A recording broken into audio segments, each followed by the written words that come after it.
Yakobus 3 saya bacakan ayat 13, hikmat yang dari atas ya. Siapakah di antara kamu yang bijak dan berbudi? Baiklah ia dengan cara hidup yang baik, menyatakan perbuatannya oleh hikmat yang lahir dari kelemah lembutan.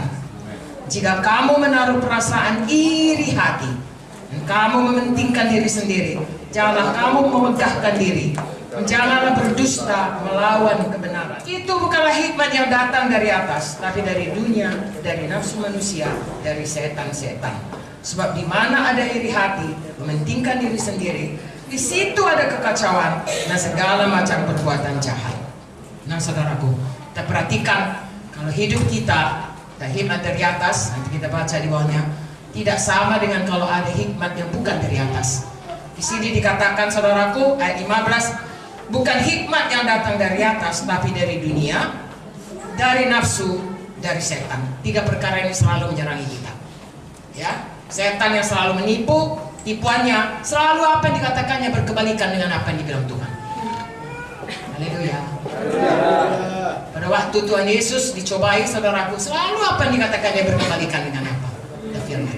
Seolah-olah itu kata firman, tapi berkebalikan. Ya, dia goda saudaraku dari ini, dia goda, tapi Tuhan Yesus tahu firman Tuhan, dan Tuhan Yesus mematahkan itu dengan firman. Itu sebabnya saya dan saudara harus tiap hari makan firman. Amen. Mengisi hati kita penuh dengan firman. Amen. Apapun kata setan, dia tidak bisa menipu kita. Amen. Haleluya. Selanjutnya dikatakan sini, hikmat dari nafsu manusia. Saudaraku, saya dan saudara ada nafsu. Ya, nafsu makan, maksudnya supaya kita hidup. Kalau nggak ada nafsu makan itu sakit. Ya, nafsu tidur supaya kita bisa kembali pulih. Kalau nggak bisa tidur pun sakit juga. Tetapi lagi-lagi saudaraku, kita yang menguasai nafsu itu, mengaturnya. Tadi dikatakan kita hidup berkuasa. Bukan nafsu itu yang menguasai kita. Amin. Sehingga tidak terkendali. Sehingga akhirnya kita di bawah hikmat duniawi, hikmat dari setan, ditipu seperti tadi saudaraku. Hawa mungkin lihat buah itu baik, lalu dia ditipu ya oleh setan dan dikuasai oleh nafsu yang dilihat oleh matanya. Nah biasanya itu datang dari mata, dari panca indera.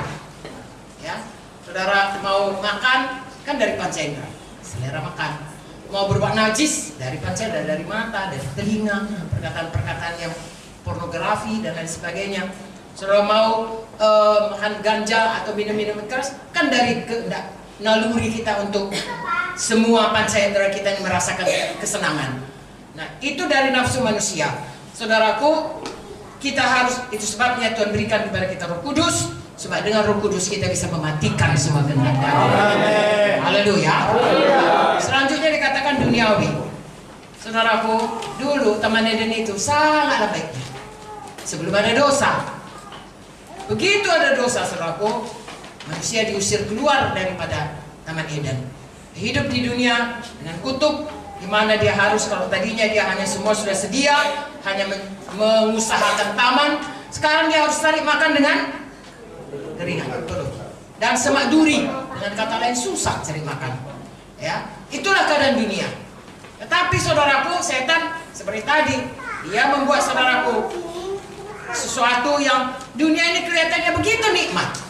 Ya, dengan segala, apalagi zaman sekarang ini, begitu enaknya semuanya. Dan ya, tadinya saudaraku zaman kami tidak ada TV, yang ada hanya radio bantal semuanya itu, kayak bantal radio ini, radio roti. Ya, jadi kalau dulu PSMS itu jauh tuh saudaraku ya. Medan itu nama sepak bolanya PSMS ya, Persatuan Sepak Bola Medan sekitarnya.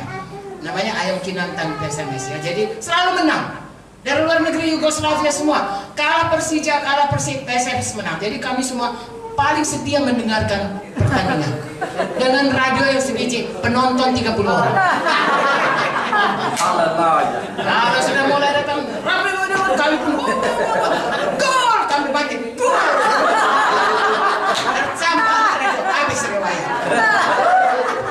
Begitulah nasib kami dulu. Tidak ada saudaraku ya, TV nggak ada TV.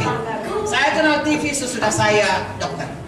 Ya, saya bisa bayangkan TV-nya putih hitam dan hanya ada siaran TVRI pemerintah. Lalu kemudian adalah mulai satu-satu saudaraku ya acara-acara dari luar negeri seperti dulu ya, dari Jepang, dari mana. Wow, sekali seminggu saya sampai tutup praktek hanya untuk nonton itu. Saudara bayangkan itu bagaimana kehidupan. Tapi sekarang ini saudara punya dunia ini di genggaman tangan saudara. iPhone saudara, handphone saudara. Saudara mau apa? Mau lihat WTC jatuh, lihat aja di situ.